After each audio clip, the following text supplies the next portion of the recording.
बिस्मिल्लाहिर्रहमानिर्रहीम। औज़ुबिल्लाहि मिनश्शैतानिर्रजीम। बिस्मिल्लाहिर्रहमानिर्रहीम।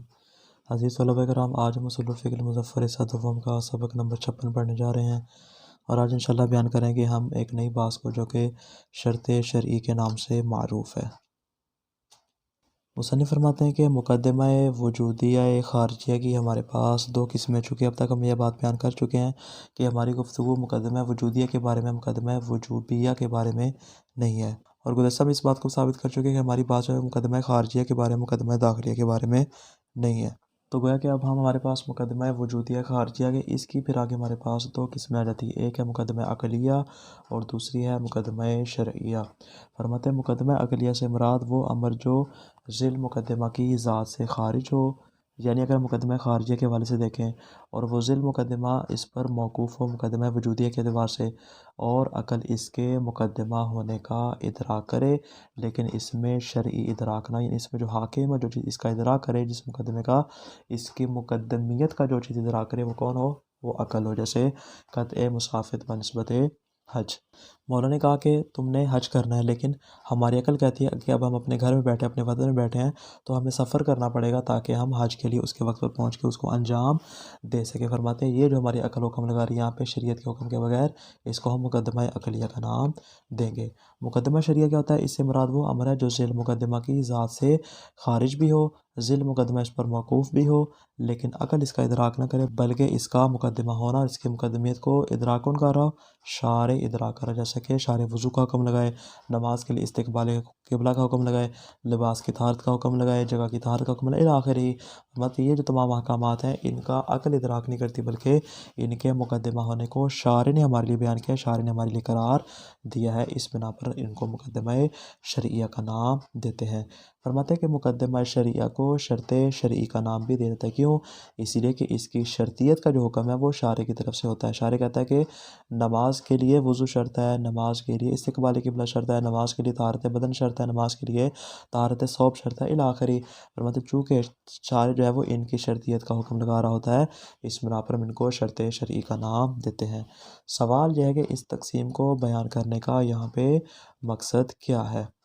मुसन्निफ़ फरमाते हैं चूँकि ये दोनों किस्में, चाहे मुक़द्दमा अक़लिया हो या मुक़द्दमा शरिया, दोनों हमारी महल निज़ाम में शामिल है, इसलिए हम इस बात को यहाँ पे नक़ल कर रहे हैं। लेकिन फरमाते हैं कि मुकाबले में हमारे पास दूसरा कौल आता है जनाब मुहक़्क़िक़ नाइनी क़ुद्दस सिर्रुहु का, जो कि मरहूम मुज़फ़्फ़र के उस्ताद ज़ीवकार हैं। फरमाते वो क्या फरमाते हैं कि उनके नज़दीक क्या है? मुक़द्दमात अक़लिया हमारी बहस में शामिल हैं, लेकिन जो मुक़द्दमात शरिया हमारी बहस से ख़ारिज है। क्यों? इसलिए कि जो मुक़द्दमात शरिया होते हैं, जैसा कि इसके नाम ज़रा कि शारे इनको शर्त करार देता है, मतलब चूँकि ये वाजिब नफ़सी के अज्ज़ा शुमार होते हैं, अगर इसको वाजिब गैरी से मुत्तसिफ़ किया जाए तो इज्तिमाई वुजूबैन इस सूरत में लाज़िम आ जाएगा। अब इसी बात की वजाहत जो है मरहूम मुज़फ़्फ़र चंद नकात की सूरत में कह रहे हैं कि ये जो मिर्ज़ा नैनी का कौल है, मैं इसकी थोड़ी सी वजाहत करूँगा ताकि आपको समझ में आ जाए कि मेरे उस्ताद मोहतरम यहाँ पे क्या फ़रमाना चाह रहे हैं। फरमाते हैं मिर्ज़ा नैनी बतौर मुक़द्दमा फरमाते हैं कि मुक़द्दमा की दो सूरतें, या मुक़द्दमा दाखिलिया होता है या मुक़द्दमा ख़ारिजिया होता है। फिर आगे इन दोनों की दो सूरतें बयान करते हैं कि इसी तरह ये मुक़द्दमा दाखिलिया या ख़ारिजिया या माना आम के साथ होता है या इसका माना अख़स होता है। बस हमारे पास दो ज़रब दो टोटल चार सूरतें बन जाएंगी। अब इन चार सूरतों का थोड़ा तज्ज़िया फरमाते हैं। फरमाते जो मुक़द्दमा दाखिलिया बिलमाना अख़स होता है, उससे मुराद ख़ुद वाजिब के अज्ज़ा होते हैं, और मुक़द्दमा दाखिलिया बिलमाना आम से मुराद वो अज्ज़ा और वो शराइत, वो मवानी होते हैं जो कि किसी वाजिब से मुतालिक होते हैं। मुक़द्दमा ख़ारिजिया बिलमाना अख़स से मुराद हर वो कैद है जो वाजिब की माहियत से ख़ारिज, जिसको ख़ारिज किया जाए कि इसमें ये शर्त नहीं होनी, इसमें ये कैद नहीं होनी चाहिए। फरमाते हर वो कैद कि जिसको हम वाजिब की माहियत से ख़ारिज कर दें कि उसमें तुम्हारा लिबास नजस नहीं होना चाहिए, तुम्हारा बदन नजस नहीं होना चाहिए, इला आखिरी। फरमाता है कि हर वो चीज़ की जिसको ख़ारिज कर दें उसको हम क्या कहेंगे? मुक़द्दमा ख़ारिजिया बिलमाना अख़स। और मुक़द्दमा ख़ारिजिया बिलमाना आम से मुराद क्या होगा? कि वाजिब का हर किस्म की कैद से ख़ारिज होना, चाहे वो कैद इसमें दाखिल हो या कैद उसमें दाखिल ना हो, यानी या उससे तखसीसन खारिज हो या तखसुसन खारिज हो, हर किस्म की कैद जो है वो क्या हो जाएगी, इसमें शामिल हो जाएगी माना आम के एतबार से। बस गोया कि इन चार सूरतों के एतबार से हम कह सकते हैं कि शराइत शरई हमारे पास दो तरह की है, एक मुकदमा दाखिलिया के लिहाज से और एक मुकदमा खारिजिया के लिहाज से। मुकदमा दाखिलिया के एतबार से कौन सी वाली, ये माना आम वाली, यानी कौन सी वाली कि जिसमें अज्जा शराइत और मवाने बयान किए जाते हैं, उसको ये भी हमारी बहस में शामिल हो जाएगी। और इसी तरह फरमाते हैं कि ये माना आम वाली कि हर वो कैद जो कि क्या करे मौला उसको खारिज करार दे दे, फरमाते हैं ये भी शर्त करार पा जाएगी। गोया कि हमारे पास दो तरह की शराइत शरइया आ जाएंगी। आप फरमाते हैं कि अज्जा और शराइत शरइया और अकलिया में फ़र्क यह है कि अज्जा में कैद और तक़यीद दोनों होते हैं, लेकिन जो शर्त होती है उसमें सिर्फ मामूरुन बिही की तक़यीद होती है, लेकिन उसमें कैद मौजूद नहीं होती। मिसाल के तौर पे हम कहते हैं तहारत, तहारत जो है वो नमाज के साथ मशरूत है, यानी नमाज में जो वो तक़यीद पाई जाती है तहारत की, ख़ुद तहारत नमाज में शर्त नहीं है, तहारत के साथ मशरूत शुदा नमाज जो है वो हमारे लिए ज़रूरी है। तहारत के साथ नमाज होनी चाहिए, ख़ुद तहारत जो है वो नमाज नहीं हो करती, यानी तहारत की नमाज में शर्त नहीं है, यानी इसकी हम कैद नहीं करार दे सकते, बल्कि इसमें सिर्फ हम तक़यीद करार दे सकते हैं। अलबत्ता फरमाते हैं कि जहाँ तक शराइत अक़लिया का ताल्लुक़ है तो ना उसमें कैद होता है और ना ही उसमें तक़यीद होती है। तो क्या नतीजा निकला कि जो शराइत शरिया होती हैं उसमें अगर हम कैद को देखें, फरमाता है कि जो अज्ज़ाए शरिया होते हैं उनमें क्या होता है, उनमें कैद और तक़यीद भी होती है, लेकिन जो शराइत शरिया होती हैं उनमें सिर्फ क्या होती है, तक़यीद होती है। लेकिन जो अज्ज़ा और शराइत अक़लिया हैं ना उनमें कैद होते हैं और ना ही उनमें तक़यीद होती है। इस तरह फरमाते हैं एक और नुक्ता, जनाब नाइनी फरमाते हैं कि फ़लसफ़ियों के नज़दीक माहियत के दो तरह के अज्ज़ा होते हैं, एक अज्ज़ाए तहलीलिया अक़लिया जिसको हम जिन्स और फ़सल का नाम देते हैं, एक अज्ज़ाए वाक़िया ख़ारिजिया जिसको हम मादा और सूरत का नाम देते हैं। इस तरह मिर्ज़ा नानी फरमाते हैं कि वजूब इंतज़ाई मुस्तकिल वजूद नहीं रखते, बल्कि वो मंशा इंतज़ा की वजह से हमारे पास मौजूद होते हैं। अब फरमाते हैं कि अब जबकि ये तमाम मुकद्दमात हमारे लिए वाज़ेह हो चुके, अब मिर्ज़ा नानी फरमाते हैं कि एक तरफ से वाजिब नफ़सी भी नमाज की दो सूरतें हैं, कौन सी वाली, एक है उसकी सूरत खारजिया, ये वाली अज्ज़ाए वाक़िया खारजिया जिसको हमने नाम दिया, जैसा कि क़राअत है, जैसा कि रुकू है, जैसा कि उसमें सजदा है। और एक फरमाते हैं एक उसकी सूरत है ज़हनिया और तहलीलिया जिसमें जिन्स और फ़सल होता है, कि ऐसी नमाज जिसमें तहारत होनी चाहिए। नमाज क्या है, नमाज जिन्स है और तहारत जब उसकी फ़सल हो जाएगी कि ये क्या करेगी, तहारत उसको उस नमाज से जुदा कर देगी जिसमें तहारत होती नहीं है। तो फरमाते हैं हमारे पास वाजिब नफ़सी दो तरह का है, एक वाजिब नफ़सी खारिजी और एक वाजिब नफ़सी ज़हनी व तहलीली। और फरमाते हैं ये जो हमने कहा नमाज मा तहारत ज़हनी और तहलीलिया, इसमें फिर आगे दो सूरतें बन जाती हैं, एक होती है माहियत नमाज और दूसरी यानी ख़ुद नमाज में मा हुआ नमाज, ख़ुद हैसियत नमाज, और एक होती है ऐसी नमाज जिसमें तहारत की कैद लगाई गई हो। देखें यहाँ पे तक़यीद पे बार बार जोर दे रहे हैं, ऊपर भी तक़यीद पे जोर दिया कि अगर हम शराइत की बात करें, शराइत शरई की, तो उसमें सिर्फ़ और सिर्फ तक़यीद होती है। यहाँ पे भी इस बात को वाज़ेह करें कि एक है खुद नमाज और दूसरी ऐसी नमाज जिसमें तहारत की तक़यीद को दाखिल किया गया हो। एक एतबार से तो हमारे पास ये बात होगी कि वाजिब नफ़सी की दो सूरतें बन जाएगी। तो मतलब दूसरी तरफ से वो नमाज जो मौला की जानिब से मामूरुन बिही है, वो कौन सी वाली नमाज है, वो मुअय्यन नमाज है, ऐसी नमाज कि जिसमें तहारत होनी चाहिए, जिसमें तहारत की शर्त को दाखिल किया गया। चूँकि नमाज क्या, नमाज वाजिब नफ़सी है, उसकी जो कैद वो भी क्या हो जाएगी, वाजिब नफ़सी हो जाएगी। ऐसा नहीं है कि तहारत हो या ना हो फिर भी नमाज हो, फरमाते हैं ऐसा नहीं, बल्कि तहारत को दाखिल किया गया है उसी मामूरुन बिही में। बस इस लिहाज से नमाज को तहारत से मुक़य्यद करने का मतलब यह है कि ये जुज़-ए दाखिली है और ये जुज़-ए तहलीली अक़ली है, इसका जुज़-ए ख़ारिजी नहीं है, यानी इसको अलग से बयान नहीं किया गया, बल्कि जो तहारत है वज़ू की सूरत में इसको क्या किया गया, इसको नमाज में ही कैद करार दिया गया है, उसी गर्ज़े मौला में ये शामिल है।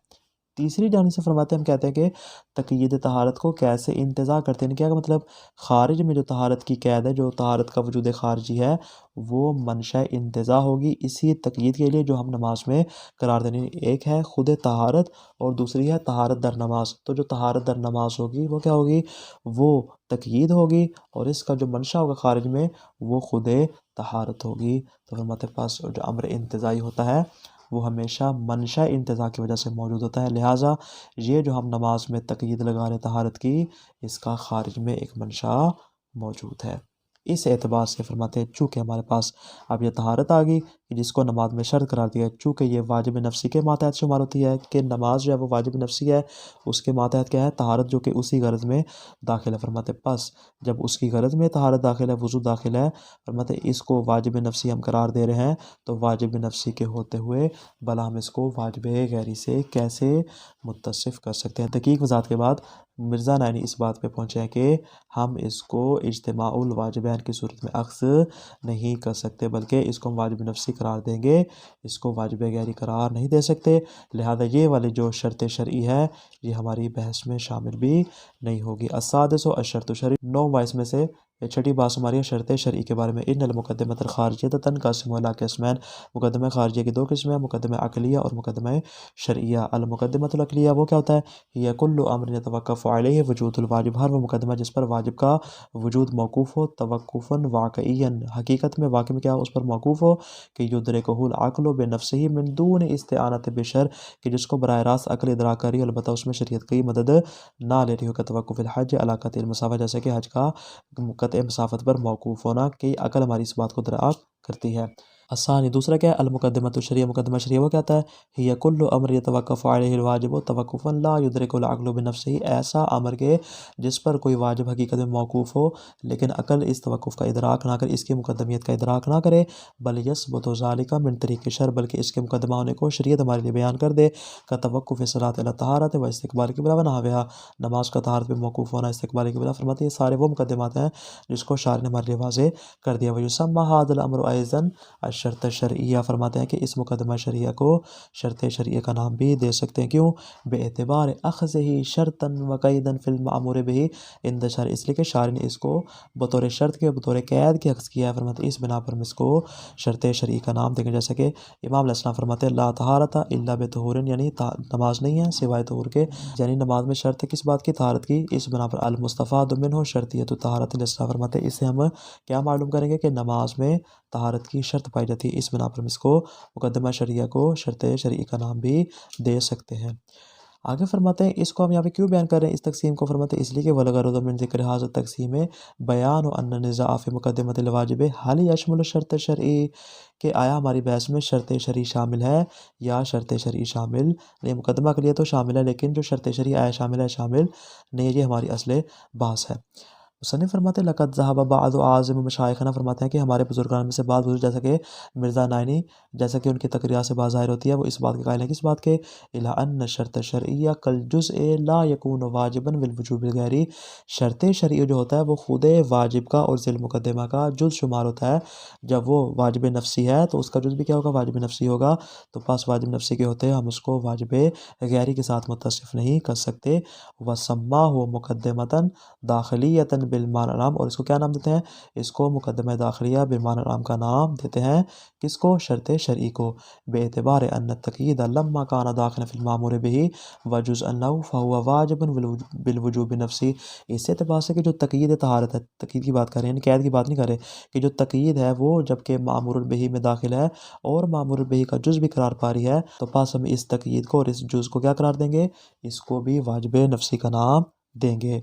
वलम्मा काना इंतज़ाउ तक़यीद इन्नमा यकूनु मिनल क़ैद, और जो हमारे पास तक़यीद आ रही है, फरमाते इसका जो मंशा है वो खारिज में हकीकत में क्या है, वो खुद तहारत वाली कैद है। अय मंशा इंतज़ाई हुवल कैद, यानी खारिज में उसका जो मंशा इंतज़ा, इसलिए कि जो वजूद इंतज़ाई होता है उसका कोई मुस्तकिल वजूद नहीं होता, बल्कि वो मंशा इंतज़ा की वजह से मौजूद होती है। फरमाते ये जो तक़यीद तहारत है, खारिज में इसका मंशा कौन बनेगी, इसका मंशा वो कैद बनेगी। तो लिहाजा वल अम्र बिल इनवान अल मुंतज़अ अमरुन बेमंशइ इंतज़ाही, फरमाते पास वो वाला अमर जिसको हम इनवान इंतज़ाई के तौर पे ले रहे हैं, हकीकत में वो अमर है जो कि उसका मंशा इंतज़ा वाक़े हो रहा है। इस क्यों, इसलिए कि इज़ला वजूदा लिल इनवान अल मुंतज़अ इल्ला बेवजूद मंशा इंतज़ाई, इसलिए कि जो भी इनवान इंतज़ाई होता है उसका अपना कोई वजूद मुस्तकिल नहीं होता, बल्कि वो हमेशा अपने मंशा इंतज़ा की वजह से मौजूद होता है। फ़यकूनुल अम्रु नफ़्सी अल मुतअल्लिक़ु बित्तक़यीद मुतअल्लिक़ बिल कैद, फरमाते पास हर वो वाजिब नफ़्सी, हर वो अम्र नफ़्सी जो कि किसी तक़यीद से मुतअल्लिक़, यानी जो तक़यीद जो कि नमाज में शर्त है, वो मुतअल्लिक़ हो जाएगा किसके साथ, उस वज़ू ख़ारिजी के साथ जिसको मुकल्लफ़ ने अंजाम देना है। तो क्या नतीजा निकला, नतीजा ये निकला कि यानी एक है खुद नमाज और दूसरा है नमाज मा तहारत। फरमाते ये जो नमाज मा तहारत वाली तकीद है ये मुतल्लिक हो जाएगी उस वज़ू के साथ जो कि खारिज में इसने अंजाम देना है। व इज़ा कान अल कैद वाजिबन नफ्सिया, जब फरमाते वो कैद वाजिब नफ्सी है, फ़कैफ़ यकूनु मर्रतन उख़रा वाजिबन बिल वुजूबिल गैरी, तो कैसे हम उसको दूसरी मर्तबा वाजिब गैरी करार दे सकते हैं जब वो वाजिब नफ्सी है उसके होते हुए वाजिब गैरी करार नहीं दे सकते। इज्तिमाउ वाजिबैन लाजिम आ जाएगा। अलबत्ता मुसन्निफ़ फरमाते ये हो गया मुहक्किक नाइनी का कलाम।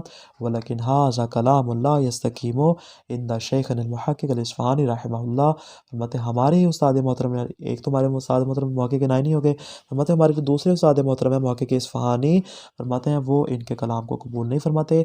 वक़द नाक़शहु फ़ी मजलिस बहसिही बेमुनाक़शातिन मुफ़ीदा, फरमाते वो अपनी मजलिस बहस में मजलिस दस में उन्होंने कुछ इसके ऊपर मुफीद इश्कालात वारिद किए हैं। और मुसन्निफ़ फरमाते वहुवा अला हक्किन फ़ी मुनाक़शातिही, फरमाते वो अपने इश्कालात में कौल हक़ पर हैं। गोया मुसन्निफ़ अपने उस्ताद मुहक्किक इस्फ़हानी की हिमायत कर रहे हैं, अपने दूसरे उस्ताद मुहक्किक नाइनी की हिमायत नहीं कर रहे। अलबत्ता बहुत सारे इश्कालात हैं लेकिन उन इश्कालात में से दो अहम इश्कालात हैं जिसको इंशाअल्लाह हम कल के दर्स में बयान करेंगे। तो खुलासा क्या हुआ आज के दर्स का कि मुकद्दमा वजूदिया खारिजिया की दो किस्में हैं, मुकद्दमा अक़लिया और मुकद्दमा शरइया। मुकद्दमा अक़लिया से मुराद है कि जिसकी मुकद्दमियत का इदराक सिर्फ अक़ल करे जैसा कि क़त्अ मसाफ़त, और मुकद्दमा शरइया से मुराद है कि जिसकी मुकद्दमियत को शारे बयान करो जैसे कि वज़ू बनिस्बत नमाज। मुसन्निफ़ के नज़दीक दोनों किस्में हमारी मौरिद बहस में शामिल है, लेकिन मिर्ज़ा नाइनी के नज़दीक सिर्फ मुकद्दमा अक़लिया हमारी बहस में शामिल है ना कि मुकद्दमा शरइया। और उनकी दलील क्या है कि चूँकि मुकद्दमा शरइया हकीकत में मुकद्दमा दाखिलिया की तरह होता है जो कि वाजिब नफ्सी से मुत्तसिफ़ होता है। बस वाजिब नफ्सी का जुज़ होते हुए और वाजिब नफ्सी में जब हम तहारत की क़ैद लगा रहे हैं फरमाते उस तक़यीद के होते हुए जो कि वाजिब नफ्सी है, इसको हम दोबारा वाजिब गैरी से मुत्तसिफ़ नहीं कर सकते। क्यों? इसलिए कि इस सूरत में इज्तिमाए वाजिबैन लाज़िम आएगा जो कि महाल है। वस्सलामु अलैकुम व रहमतुल्लाहि व बरकातुहू।